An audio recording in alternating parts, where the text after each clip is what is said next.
Hai, Assalamualaikum. Dalam video kali ini saya akan tunjukkan beberapa tutorial secara asas menggunakan Adobe Illustrator. Okey, baik. Untuk tutorial kali ini saya akan menunjukkan kepada anda semua cara-cara penggunaan secara asas Adobe Illustrator. Alright, pada mulanya, seperti biasa, kita akan buka Adobe Illustrator. Dan kalau anda semua boleh tengok skrin saya ini, saya menggunakan Adobe Illustrator 2020. Tak kisah Adobe apa pun sekalipun, sebab saya akan menunjukkan cara asas penggunaan Adobe Illustrator pada anda. Okey, mula-mula dia akan keluar macam ini. Ini adalah untuk selection ataupun projek apa yang kita nak buat. Okey, ini antara kerja-kerja yang saya dah buat lah. Okey, mulanya kita akan tekan create new. Sama ada kita tekan create new di sini ataupun kita boleh pilih je create new file menggunakan apa kat sini, sebab dia dah ada size kat sini. Kalau Adobe Illustrator 2020 dia dah ada size yang dekat sini yang kita nak buat design untuk apa, adakah untuk printing, postcard, kita nak buat website ke ataupun untuk iPhone ke dan sebagainya. Tapi kita boleh je create dekat sini, create new, dan kita boleh select apa yang kita nak buat. Untuk projek kali ini mungkin saya akan menggunakan hanya untuk print. So bila untuk print ni dia adalah keluar A4. Ini size paper yang biasa digunakan lah. Kalau mobile ini adalah size phone. Kalau kita nak buat design untuk wallpaper dan sebagainya. Ini untuk website, dia ada size screen untuk website dan sebagainya. Ini macam biasa, ni kalau kita nak buat film and video, ini kebiasaannya digunakan oleh animator ataupun motion artist. Okay, dia akan design dulu dia punya motion ataupun animation tu dekat AI pada size ini, dan kemudian dia akan masukkan ke dalam Adobe After Effects untuk di-animatekan ataupun di-motionkan. Ini macam biasa art and illustration. Ini kebiasaannya digunakan oleh orang-orang yang membuat design. Dia ada A4, B5 dan sebagainya. Tapi macam biasa hari ni saya nak tunjukkan basic saja, so kita akan menggunakan A4 sahaja kebiasaannya. Dan pada sebelah kanan ini kita boleh tengok ruangan apa yang kita nak tulis. Okey, contohnya preset detail kita saya nak tulis adalah basic tutorial. Dan ini kita boleh select. Kebiasaannya saya akan menggunakan inci lah berbanding daripada point ataupun pixel ni. Kebiasaannya saya akan menggunakan inci untuk design. Dan ini adalah orientation dia. Adakah kita memilih untuk secara portrait ataupun landscape? Ini terpulang pada anda lah yang ingin membuat design. Untuk kali ini saya menggunakan portrait sahaja. Untuk bleed ni tak apa, tinggalkan dulu. Dan ini peringatan untuk anda semua yang ingin membuat design. Kita kena fikir, adakah design itu untuk kegunaan di wallpaper sahaja ataupun di screen ataupun secara digital. Kalau secara digital, saya nasihatkan anda untuk menggunakan color RGB. Menggunakan RGB. Tapi kalau untuk print, kebiasaannya kita akan menggunakan CMYK color lah, sebab ini memang preset untuk kita dalam proses printing nanti. Kebiasaannya kalau menggunakan filem, video ataupun mobile, web dan sebagainya, kalau saya boleh bagi contoh kat sini, filem dan video, dekat sini dia akan keluar RGB sebab penggunaannya secara digital dan tidak akan di print. Tapi kalau kita menggunakan bahagian yang print, dia akan keluar secara automatik CMYK. Okey, kita teruskan kita punya projek ataupun saya nak tunjukkan kepada anda semua. Ini adalah size A4, jadi saya tunjukkan pada asasnya ini adalah layout yang akan digunakan. Terpulang kepada anda semua untuk menggunakan layout apa. Biasanya saya akan menggunakan layout sendiri. Ada orang akan menggunakan layout sebagai essential. Kalau kita buka essential ni mungkin agak berbeza sikit dia punya working place dia ataupun working button dia yang berada di sebelah kanan dan kiri anda. Kalau kita nak buat painting pun dia akan menjadi lain. Begini. Tapi kebiasaannya saya akan menggunakan painting ataupun layout lah. Okey, baik. Saya teruskan untuk menunjukkan kepada anda semua tentang tools-tools yang digunakan di dalam Adobe Illustrator. Ini di atas sekali adalah selection tool atau secara shortcut key dia kita perlu menekan V untuk mendapatkan arrow ataupun cursor sebegini. Ini adalah untuk kita memilih ataupun select layers ataupun shape yang kita nak buat. Sebagai contoh, kalau di sini saya ada membuat kotak dan pada sebelahnya saya membuat bulat dan saya akan buat kotak lagi. So selection tool ni berfungsi untuk saya select, saya tekan dekat shape ataupun design yang saya nak. Kalau ini saya nak bawa dia ke bawah, saya boleh tarik terus dia ke bawah. Inilah functionnya selection tool ni. Dan kemudian kita ada direct selection tool ataupun secara shortcut key-nya kita perlu menekan A.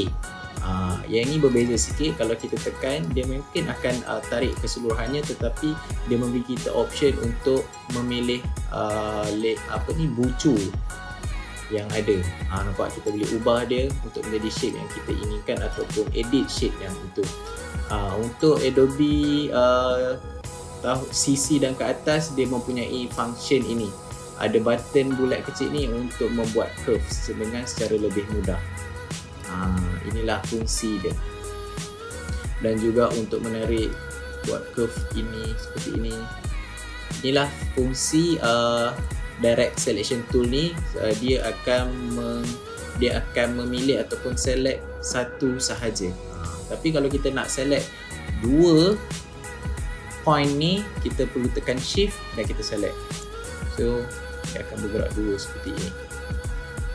Okey, kembali pada V. Dan ini macam biasa adalah pen tool. Cara penggunaannya adalah kita klik di sini dan kita klik di sini. Okey, dia akan menjadi satu garisan yang lurus ataupun stroke. Tapi macam mana kalau kita nak buat curve? Mudah saja, kita tekan dan pada hujung ni kita tekan dan hold dan kita tarik.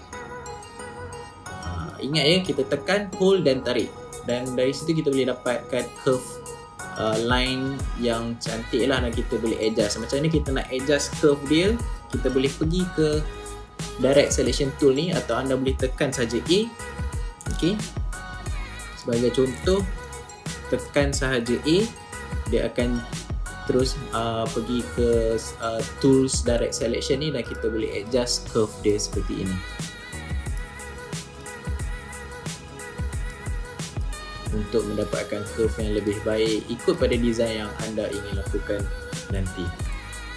Okey, dan ini pula adalah curvature tool. Saya nak sebut pun susah. Okey, caranya adalah kita klik di sini dan kita boleh buat curve. Hanya sekali klik je, tak perlu seperti menggunakan pen yang tadi kita perlu klik dan hold kan. Cuma ini hanya sekali klik dan dia terus akan cuba dapatkan curve yang anda inginkan. Dan seperti biasa, cara untuk edit curve ini, kita tekan A dan kita boleh edit curve dia mengikut kesesuaian yang kita inginkan. Okey, saya akan terangkan kenapa ini shape yang saya baru lakukan ini dia berwarna putih. Sebenarnya dia bukan blank ya. Dia sebenarnya dia berwarna putih dan dia ada outline stroke dia berwarna hitam. Kalau kita tengok di sini, ini adalah fungsi dia. Dia ada fill. Pada kotak besar ini adalah fill dan kotak luar ni adalah stroke. Okey, cara mengubahnya mudah saja. Cara ringkas adalah tekan shift dan X. Okey, dia akan jadikan fill warna hitam dan X dan juga stroke ni warna putih. Okey, bagi setengah yang tidak ingin menggunakan stroke, kita boleh tekan stroke ni dan kita boleh tekan none. So, shape ataupun design yang awak lakukan ini dia tidak ada line putih. Okey, sebagai contoh kita tengok di sini ada line putih. Okey. Bila saya tekan stroke kat belah kiri ini dan kita tekan none, dia akan hilangkan stroke dan warna putih itu tiada. Tapi macam mana kita nak jadikan ini stroke kembali? Shortcut keys dia adalah shift dan X. Okey, stroke tu akan menjadi ini dan dalam dia adalah kosong. Dia tiada fill. Okey, dan shape ini tiada warna lah di dalam dia, transparent. Okey, contoh saya tunjuk seperti ini. Okey,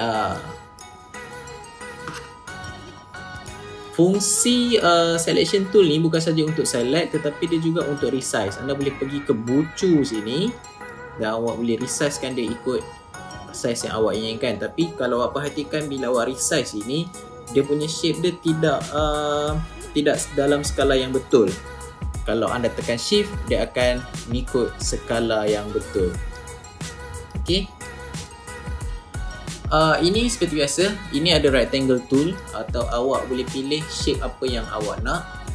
Dia ada rectangle, ada ellipse, ada polygon, ada star, line segment dan sebagainya. Sebagai contoh, saya akan tekan M untuk peta dan saya akan tekan L untuk bulat. Okey, dan peta ini pula kita boleh shapekan dia mengikut shape yang kita hendak.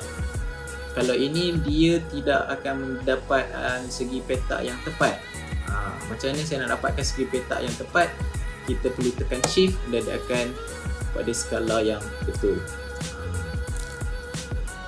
Begitu juga dengan bulat. Kalau bulat, kalau kita tekan saja dia akan jadi bujur dan sebagainya. Dan macam mana kita nampak bulat yang tepat? Kita tekan bulat dan kita tekan shift, dia akan dapat bulat. Hold shift tu ya. Kita hold shift dan kita tarik ikut saiz yang kita inginkan. Okey, ini pula adalah brush. Brush ni macam biasa, awak boleh buat brush ikut lukisan yang awak inginkan ataupun line yang awak inginkan. Dan awak boleh tekan A, boleh tekan V untuk selection tool untuk bawa dia ke mana saja, ataupun awak boleh tekan A untuk adjust curve dia.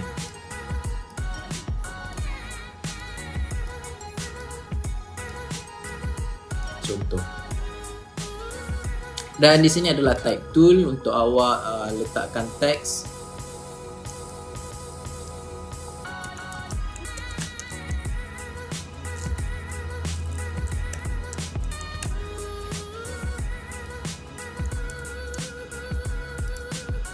Okay, bila awak dah selectkan teks yang awak inginkan, awak boleh ambil balik selection tool ni dan awak boleh sizekan dia. Seperti biasa, jangan lupa tekan shift untuk dengan size skala dengan betul. Dan bila awak dah tekan teks ni, awak boleh pilih font apa yang awak nak di kolom atas sekali. Space yang atas sekali ni awak boleh pilih karakter dia, awak nak font apa, ataupun awak boleh klik saja di sini. Misal kata saya ingin menggunakan font Universal Doomsday bold, dan ini size dia, size apa yang kita inginkan. Dan sebelah kanan ni kita ada paragraph dan sebagainya. Ini untuk kita buat arc lah, kita boleh lengkupkan dia dan sebagainya. Ini pula adalah untuk alignkan dia ke ini adalah selection untuk kita alignkan sesuatu selection. Maksud align di sini adalah sebagai contoh, saya ambil kotak dan saya ambil jangan lupa tekan shift dan saya select type dan saya nak dia berada di tengah-tengah. Kita pergi balik ke atas ni, berada di tengah-tengah. Align to selection maknanya dia akan alignkan mengikut objek yang kita dah select. Itu saja. Align to key object pula kita akan gunakan key object untuk jadi key ataupun align to artboard. Macam sekarang saya select untuk align to artboard, maknanya seluruh artboard ini dia akan alignkan mengikut tengah-tengah dan sebagainya, ikut ukuran. Sebagai contoh, saya nak dia ke tengah. Shape saya tadi berada di tengah. Okey. Sebagai contoh, saya nak align to selection sahaja. Maknanya saya select ini, saya select ini. Ada 3 objek yang saya select dan saya bawa ke kiri. Dia akan mengikut objek yang ini sebagai tanda ukur dia. Dia tidak menggunakan artboard kalau untuk ke tepi. Sebagai contohnya, kalau kita menggunakan select to artboard dan saya tekan ke kiri sekali, dia akan pergi ke kiri sekali. Okey.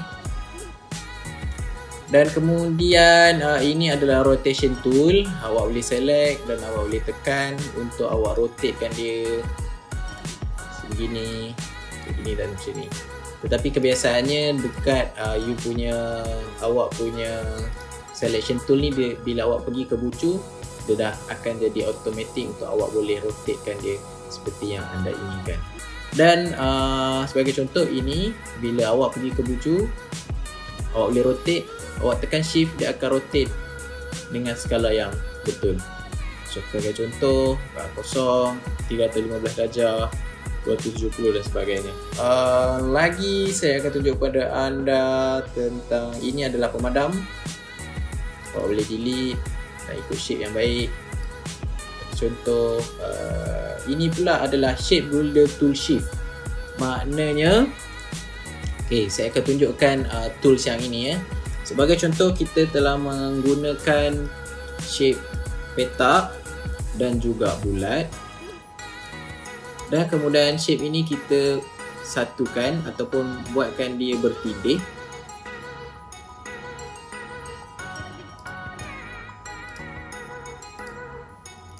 Saya padamkan dulu dia punya outline.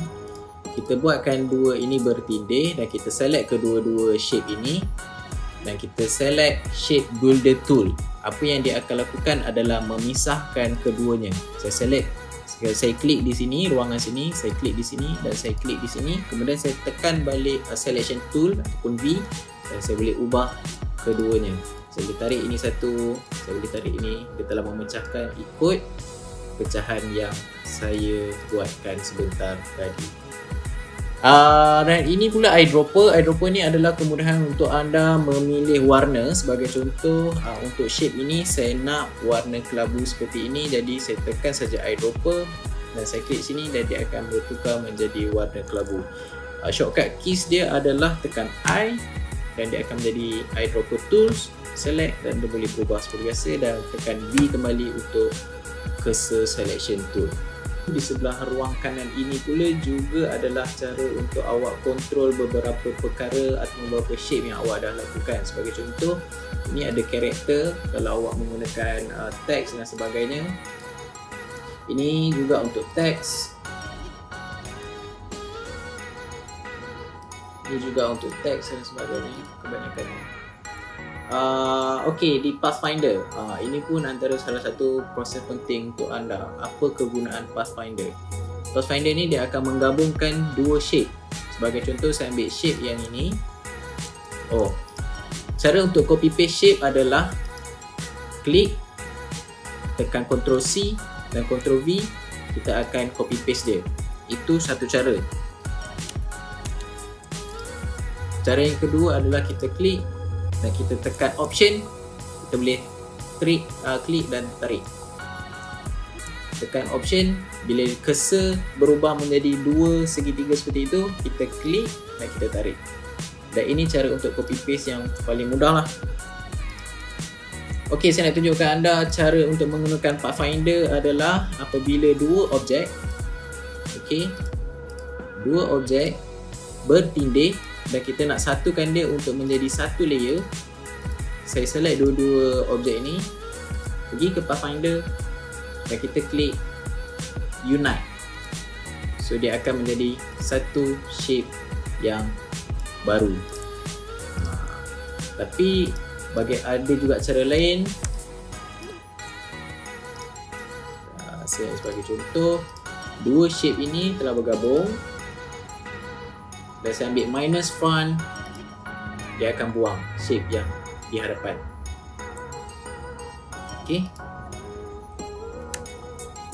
Dan ini pula dia akan intersect.